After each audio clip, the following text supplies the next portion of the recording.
तो हेलो दोस्तों, स्वागत है आपका एक बार फिर मेरे चैनल इलेक्ट्रिकल एंड इंस्ट्रूमेंट में। दोस्तों आज के वीडियो में बात करूंगा दोस्तों कि यहाँ पर आप इमेज में देख पा रहे हैं दोस्तों, ये हमारे पास कोई मोटर है दोस्तों। मोटर को हम जो सप्लाई देते हैं दोस्तों, यानी कि आर वाई और बी तीन फेज देते हैं दोस्तों।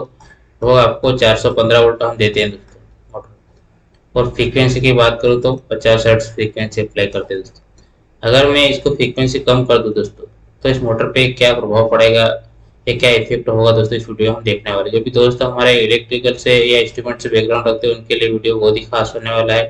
वीडियो में लास्ट तक बने रहिए। वीडियो पसंद आए तो लाइक जरूर करें दोस्तों।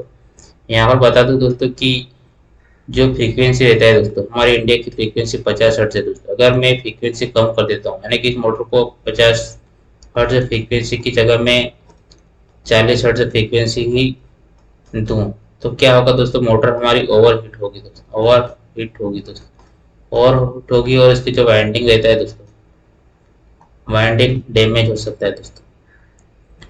वाइंडिंग डैमेज हो सकता है दोस्तों। तो ऐसा क्यों होगा दोस्तों? ऐसा इसलिए होगा दोस्तों कि हम फ्रीक्वेंसी जो है कम कर रहे हैं। फ्रीक्वेंसी को क्या कर रहे हैं दोस्तों, 50 से 40 हर्ट्ज यानी कि 10 हर्ट्ज हमने कम कर दिया दोस्तों। फ्रीक्वेंसी तो हमने कम कर दिया, लेकिन जो वोल्टेज रहता है दोस्तों, वो वोल्टेज 415 वोल्ट ही अप्लाई होगा दोस्तों। तो ये इससे हमारे मोटर पे इफेक्ट आएगा। मोटर ओवर हीट हो जाएगी दोस्तों और वाइंडिंग जल सकती है दोस्तों, तो वाइंडिंग डैमेज हो जाएगी दोस्तों। तो कभी भी आपको जो फ्रीक्वेंसी कम करना है तो हम वीएफडी की सहायता से करते हैं दोस्तों, वेरिएबल फ्रीक्वेंसी ड्राइव। वीएफडी में क्या होता है दोस्तों, वीएफडी में वोल्टेज डिवाइडेड फ्रीक्वेंसी रेशियो पे वर्क करता है दोस्तों। रेशियो पे वर्क करेगा दोस्तों। वोल्टेज डिवाइडेड फ्रीक्वेंसी यानी कि अगर हमारे पास जो वोल्टेज है 415 वोल्ट, फ्रीक्वेंसी की बात करूं मैं 50 हर्ट्ज है, तो इसका जो रेशियो निकल के आएगा वो 8.3 एक हर्ट्ज के लिए निकल के आएगा दोस्तों। बराबर एक हर्ट्ज के लिए निकल के आएगा दोस्तों। मतलब अगर एक हर्ट्ज फ्रीक्वेंसी है, तो जो वोल्टेज आएगा वो दोस्तों हमारा 8.3 आएगा दोस्तों। हमें जैसे जैसे हम जैसे कि फ्रीक्वेंसी बढ़ाएंगे, अगर मैं फ्रीक्वेंसी यहाँ पर अगर 10 हर्ट्ज कर देता हूँ दोस्तों, 10 हर्ट्ज कर देता हूँ, तो 10 हर्ट्ज में मल्टीप्लाई 8.3 करेंगे दोस्तों, तो आपका निकल के आएगा जो वोल्टेज 83 वोल्टेज निकल के आएगा दोस्तों।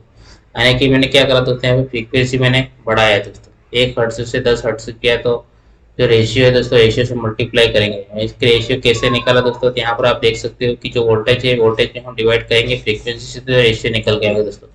उसी रेशियो में हमारा वोल्टेज बढ़ता है दोस्तों।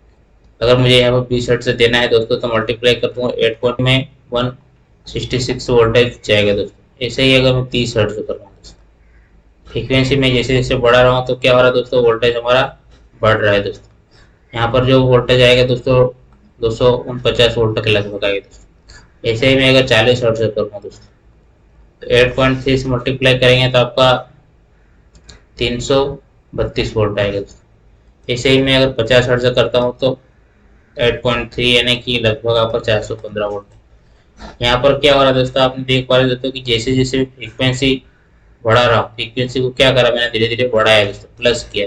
बढ़ाया तो हमारा वोल्टेज भी धीरे धीरे धीरे धीरे बढ़ा दोस्तों। अगर आप फ्रीक्वेंसी यहाँ पर कम करने की बात कर रहे थे, अगर मैं फ्रीक्वेंसी कम करूंगा तो क्या होगा, वोल्टेज भी कम अप्लाई होगा। किसकी सहायता से, वीएफडी की सहायता से दोस्तों। तो हम वीएफडी की सहायता से ही फ्रीक्वेंसी कम कर सकते हैं दोस्तों। इससे हम डायरेक्ट फ्रीक्वेंसी कम करके मोटर को अप्लाई नहीं कर सकते। इससे मोटर अगर डायरेक्ट अप्लाई किया तो मोटर हमारी ओवर हीट हो जाएगी और वाइंडिंग जल सकता है दोस्तों। इसलिए आपको कभी भी वोल्टेज और फ्रीक्वेंसी रेशियो में ही, इसलिए आप कभी फ्रीक्वेंसी जो भी अप्लाई करो मोटर पे, तो वोल्टेज डिवाइडेड फ्रीक्वेंसी रेशियो पे ही वर्क करना चाहिए दोस्तों। जैसे जैसे वोल्टेज कम होगा दोस्तों, ऐसे ऐसे हमारी फ्रीक्वेंसी भी कम होगा, और जैसे जैसे फ्रीक्वेंसी बढ़ेगी ऐसे ऐसे वोल्टेज भी बढ़ेगा दोस्तों। तो आज के वीडियो में इतना ही दोस्तों। वीडियो पसंद आए तो लाइक करें, चैनल को सब्सक्राइब करें दोस्तों। मिलते हैं नेक्स्ट वीडियो में दोस्तों।